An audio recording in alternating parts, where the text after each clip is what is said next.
She was a teacher and nurse practitioner by trade, but Renee Pagel was much more than just her titles. What just warms your heart when you think of her? She was so funny.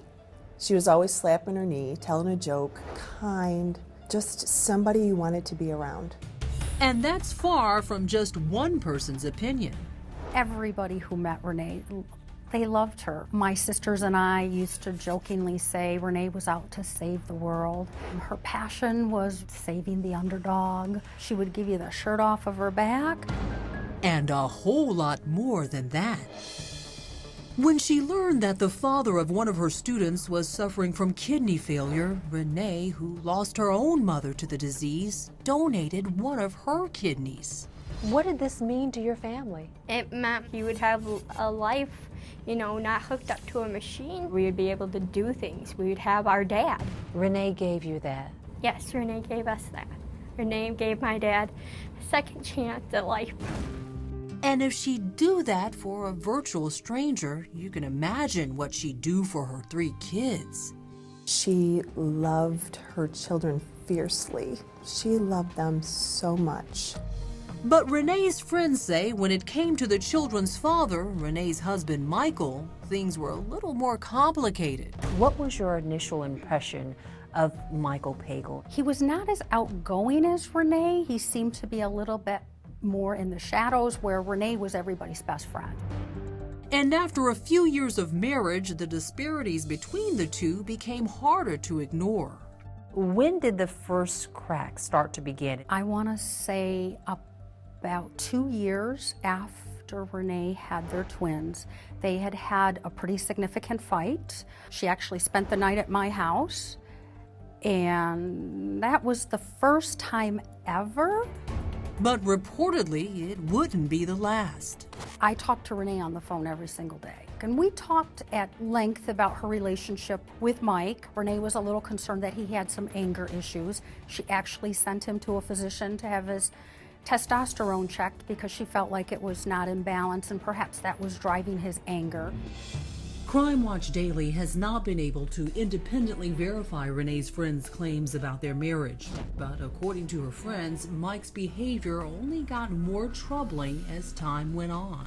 She had discovered that he was taping her phone conversations. That's weird. That was very weird. That was the tipping point for me, where I said to Renee, this is very disturbing. This would be a deal breaker for me. Eventually, it's Michael who files for divorce. Well, he served her with divorce papers, and I believe that was in March. In the summer, he moved out. But the couple's problems didn't exactly go away when Mike did.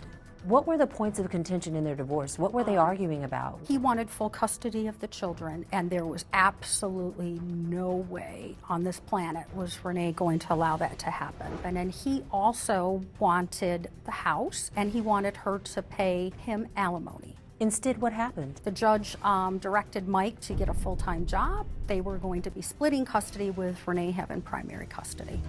It should be noted that in Michigan, where the divorce took place, family court records are sealed, so we could not review the documents ourselves. But Renee's loved ones say that was the judge's decision, and that it left Mike fuming. She said, Chris, he's so angry. He expected the house, the kids, and $2,000 a month. And according to statements given to authorities, these were the thoughts racing through Renee's head during one of the most vulnerable times in her life. She was even worried that he was going to potentially come to the hospital while she was donating this kidney and do something to her. Renee did make it out of the hospital okay, but her friend Chris says that on the night she went to see her kids at Mike's, all those fears came rushing back with a vengeance. She's holding her side out of the hospital, and he had the 3-year-old on his hip. Mike threw the 3-year-old at her, and she fell to the ground. She believed that that was an attempt on her life. She was so scared. She was freaked out. She called me that night just absolutely horrified and freaked out. Crime Watch Daily did reach out to Michael for his side of the story. Through his attorney, he denied it ever happened. But Renee's friend Joyce says she also got a disturbing call from Renee that same night. She had begged me to spend the night with her, which was an odd request. I couldn't because I had a commitment the next day on a Saturday all day, and I absolutely could not. Who knows how things would have turned out if she could have. But the next day, August 5th, Renee suddenly wasn't there. She was supposed to go with a friend of ours to a craft bazaar, and she never showed up. After several unreturned phone calls from friends and family, Renee's father went to check on her. And after that, lights and sirens. So when you walk into the home, what do you find? What do you see, and who's there? We were greeted by her parents, who appeared very upset. At this point, I don't think they really knew what was going on. That's when they led investigators back to Renee's bedroom. The bedroom itself did not look out of normal except for what we found with Renee. Which would be? That she had been stabbed multiple times in her own bed. A violent end for a woman who was anything but. And for the people who knew Renee best, there was little mystery to the murder. What went through your mind? What questions did you have? My question was when are you going to arrest Mike? There were no signs of trouble in the kitchen, nothing out of place in the living room. But what investigators found in Renee Pagel's bedroom was the stuff of nightmares. I would say there was rage in that room.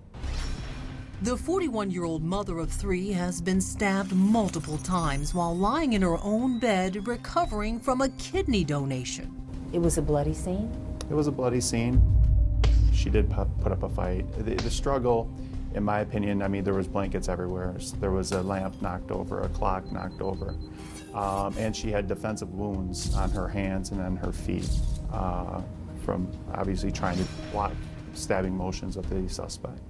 Unfortunately, officers weren't able to find any physical evidence pointing to her killer, but Sergeant E.J. Johnson of the Kent County Sheriff's Department says the nature of the attack itself speaks volumes. This wasn't a burglary. No one had taken anything. So, you know, in my experience of 21 years being an officer, it was somebody close, somebody had something out for Renee.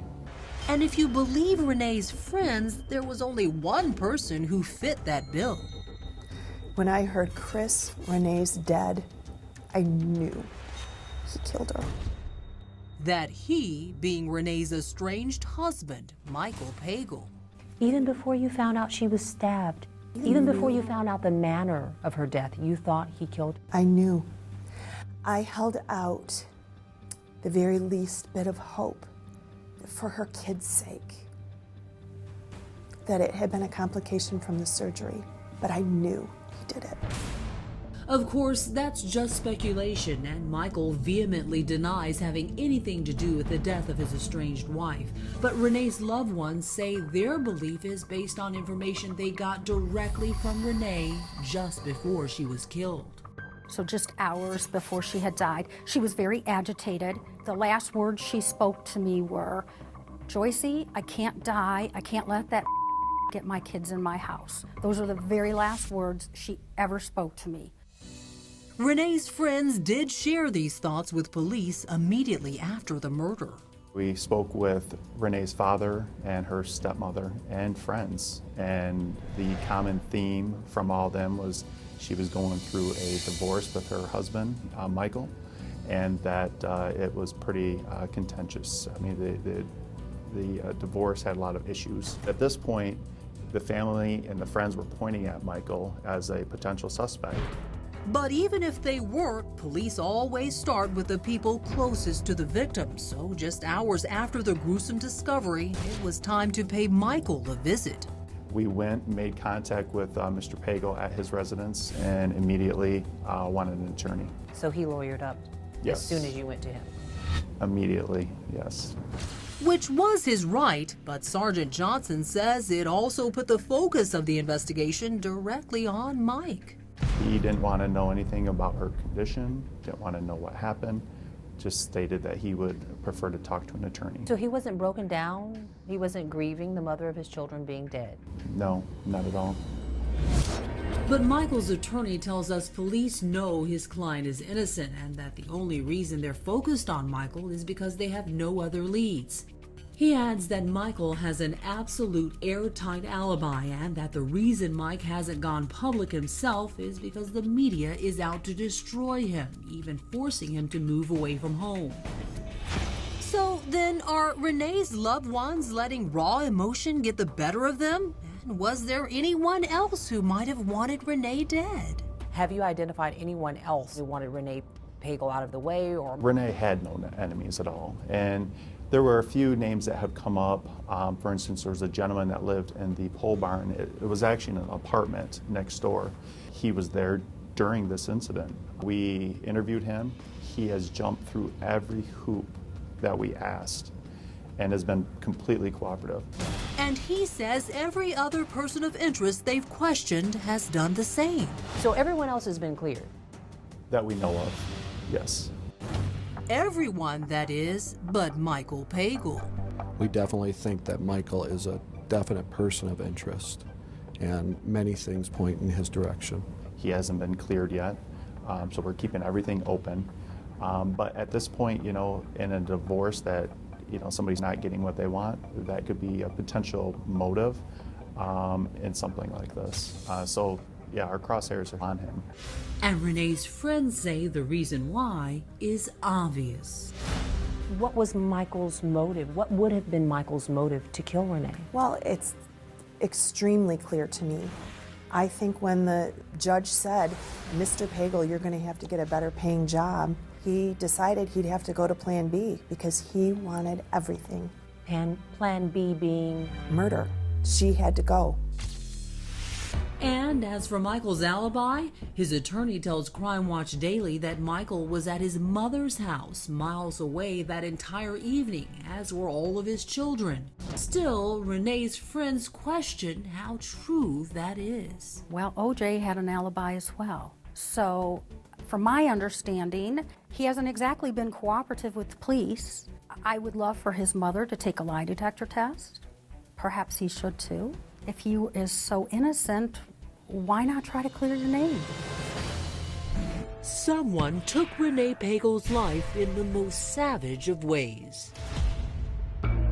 Now Renee's friends and family are keeping her memory alive in the only way they can. We've put up posters. We've established a website for her. We've held candlelight vigils, and we've gotten together as friends just to share stories. But they've also been accused of going too far in their efforts by very publicly and forcibly pointing the finger at Renee's estranged husband, Michael Pagel. In fact, while he won't talk to police about anything related to Renee's murder, Mike has complained to the Michigan State Police about what he calls harassment from Renee's friends. So Michael Pagel has accused you of stalking him, of harassing him. And he did. Why? I think he just wants this to all go away. I think he wants everybody to forget that it ever happened. And as for what friends say Pagel considers harassment, Well, apparently, Mr. Pagel was getting scripture cards in the mail, so apparently his family felt that he was being harassed. And I heard that he even had to move out of the area because he felt so harassed by these awful scripture cards. Michigan State Police did look into Michael's claims, but say they saw nothing rising to the level that would require action. Either way, in court documents, Mike says he had to move away to protect his kids from constant accusations and media scrutiny. He has retained an attorney, which he has a right to do. He has not offered any help. He has never called. He has never inquired, offered any assistance. We have gotten nothing from him and, you know, the mother of his 3 children. That's pretty bold. Well, it's pretty bold, but what I find odd, too, is, you know, his family members have not really reached out or helped us either, which is kind of weird. And with that in mind, we decided to try once more to get Michael's side of the story, not from his attorney, but from the man himself. Loved ones of Renee Pagel say Michael Pagel has moved several times since the murder of his estranged wife. We're going to his home here to see if he wants to respond to those allegations against him. Hi, how are you? Is Mr. Pagel home? No, he's at work right now. No luck knocking on his door, so we tried to reach him by other means. We're calling now to see if Michael Pagel wants to respond to the allegations against him. Your call has been forwarded to an automated voice messaging system. No answer. The phone is going straight to voicemail. Then, just as we were preparing to leave, Michael pulled up and quickly hopped into another car. Excuse me, sir. Hi. Michael, do you want to just answer just one question? Just one question, sir. Michael, answer one question. Just tell us, did you kill your ex-wife? Through his attorney, Michael Pagel denies having anything to do with Renee's murder and says he's just as worried as everyone else that there's a killer out there. He goes on to say he even fears for his own safety. Do you think you've already found who killed Renee? It's very possible that we have. Is Michael Pagel still a suspect? He is definitely a person of interest and has not been cleared. The crosshairs in the investigation are on him. They're definitely focused on him. But police say they still need that one piece of hard evidence or someone with inside knowledge to speak up. So would you say this case is unsolved, or would you say this case is unproven? It is unpunished, but in my mind, it's solved. But until police solve this case, Renee's friends say they'll do everything they can to keep fighting for closure. Many people say that it's been 11 years. Maybe it's just best to let it go at this point. What do you say to that? No. I say no. We need the truth to come out, and we need justice. As you can see, Renee's friends are clearly not going to give up their fight for justice. And even though police named her estranged husband a person of interest, he has never been arrested and denies having anything to do with her murder. So what now? We brought in former prosecutor and criminal defense attorney Bob Bianchi to answer some questions and clear some things up. Bob, first of all, as you see, Renee's friends are pretty convinced that Mike had something to do with Renee's murder. Why do you think he's not been charged? Chris, here's the important thing. As a lawyer, as a prosecutor, you have to prove your case beyond a reasonable doubt based on the rules provided to you by the court. Two pieces of information that they're relying upon, the jury will never hear. You cannot comment on a defendant's failure to speak to the police under the Fifth Amendment or his refusal to cooperate. And secondly, there's an evidence rule that says a victim's statements about impending doom cannot be admitted. Why? Under the same Fifth Amendment that says you have a right to cross-examine statements used against you at a trial. So that only leaves the prosecutor with the motive because there's no other physical evidence connecting him to the scene. I actually had a case where somebody was murdered and all the detectives and investigators went right towards it's got to be the husband, got a negative ruling in a divorce action. The divorce papers were all over the husband's house. He asserted his right to remain silent. Everybody was in the red that he was the person that did it. We interviewed a kid who on 2 occasions gave information. He was just a basic witness. He wasn't a suspect in the case. But a couple of us took a look at the statements of that kid and we're like, there's something squirrely about this kid. At the end of the day, he gave a confession and is serving life in jail. That husband, who was being considered a suspect, in fact, was not the murderer. After Renee's death, Mike got full custody of the kids, and we're told while investigating the story, it appears they're on his side. Well, I mean, he is not convicted of a crime. He has not been charged with a crime. And so there's really nothing a court can do except give custody back to the biological parent. Bob Bianchi, as always, thank you for your insights into this case.